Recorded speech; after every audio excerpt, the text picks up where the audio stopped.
Good afternoon, everyone. It's about 20 to 6 here in the UK, and the trends upwards that we've seen on both sides of the Atlantic are in fact still going. Based on the VectorVest DEW market timing system, the trends upwards started on the 19th of July, about a month ago, and those trends are still running. As you can see, we've got an up situation in the US. The short-term trend of the American market is up, underlying trend is up, and the longest term measure of the trend is up as well. Now, there is one little red flag, folks, in that the market timing indicator, which is a composite indicator which puts together the breadth of the VectorVest composite and the momentum of the VectorVest composite into one single indicator, is starting to get on the overbought side. I discussed this in detail yesterday afternoon with the VectorVest customers, but that's the only red flag in sight. The buy-sell ratio, which is the breadth of the market itself, has still got a way to go before it moves into an overbought area. I suspect, ladies and gentlemen, that even under the most bullish circumstances, we're going to get a pullback soon, but there's certainly no evidence of that this afternoon. So if we have a look at the VectorVest composite for the US, and that's the composite over the last 6 months, I've got the VectorVest DEW market timing signals on this, and that's the buy signal on the 19th of July, and we've had a great run since that. As you can see, the buy signal was preceded by bullish divergence, and this detrended price oscillator is a part of the DEW. And when you get a signal from any system that's preceded by momentum, bullish momentum divergence, it is my belief that that adds to the quality, the reliability of the signal. So if we go back to a 3-month view, a bit more maybe, I'm going to get rid of the DPO for a second, because this market's at a very interesting juncture. First of all, this horizontal line goes right back to the February 2020 highs, the pre-COVID high, and the American market has pulled back exactly to that level. That resistance in February, March 2020 became support a few weeks back.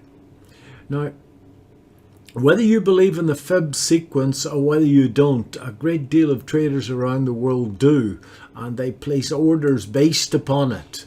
And if I actually draw a Fib extension from, as best I can in the time available to me, you can see that the S&P is in fact gone through the 1.618 extension, which is really important to Fib players, and then it came back and kissed it.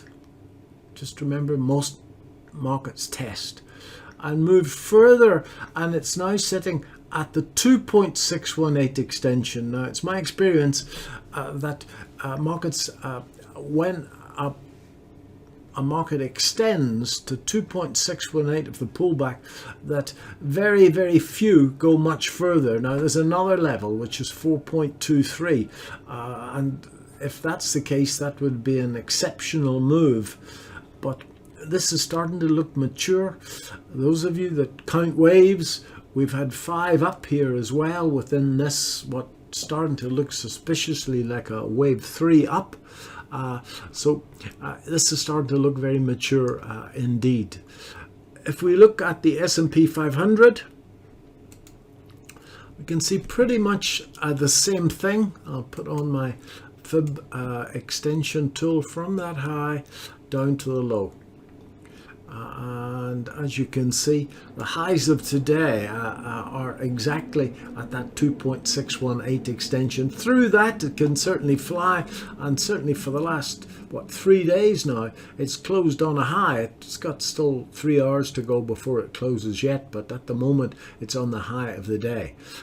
So I think that before we would consider shorting the market, you need to see a couple of distribution days. In other words, a couple of days where it opens at the lows, goes up to highs, and then reverses again, similar to this bar that we had a few days back.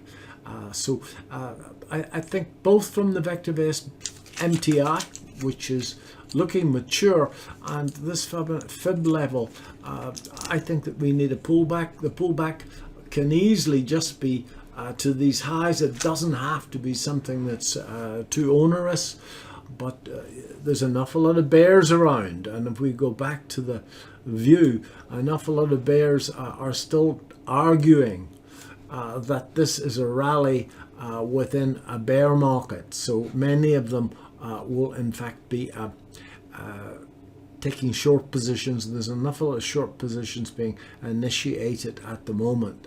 If we were to have a look at this intraday, where I do my best to make a living, that's what's happened over the last couple of days. Yesterday was relatively easy. It just moved up, and you can see today that today was relatively easy as well, because it came back exactly what happened on the weekly chart, where support, resistance became support over a 3-year period or 2-year period, and this is the highs of yesterday. Well, that pivot high came back and kissed it today. That was a pretty easy short.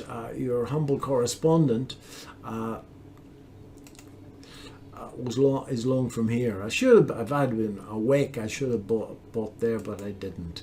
And I bought into this just here, and as I say, it's gone right to that 2.618 extension. Not a great move, but there's 20 points in the bank there, and you can't sniff at that. In the UK, folks, well, we have a pretty similar situation. Everything is up. The MTI is not as stretched, getting there, but not as stretched as in the US. Nevertheless, our market, it is my experience, will follow the American market whichever way it goes. Commodities are having a really great day. I see BlackRock World Minerals is well up, and clearly those of us that have got Tongela stocks, that's produced an outstanding set of results yesterday. So especially those people that got in way back, their dividends have paid their purchase many times over. That's the beauty of the stock market. Yesterday afternoon at our Q&A, there was a little bit of consternation about Airtel Africa, and Airtel Africa seems to have found some support today, so let's just watch that over the next couple of days. I'm about 55% invested in the UK. A little bit of a slow start in this run up, because on the 19th of July at the buy signal, I was unfortunately not around, but nervous at this moment that we could see a little bit of a pullback. Nevertheless, the move up has been incredibly strong, and with any luck the pullback will be quite shallow. So I hope that you found that useful. If we go back to the real time, we can see that we need to get, for the bullish case, we need to get through that 43.12 level, folks. It's having a good day, and the only reality is the trend, and the trends are all still up. Thanks very much.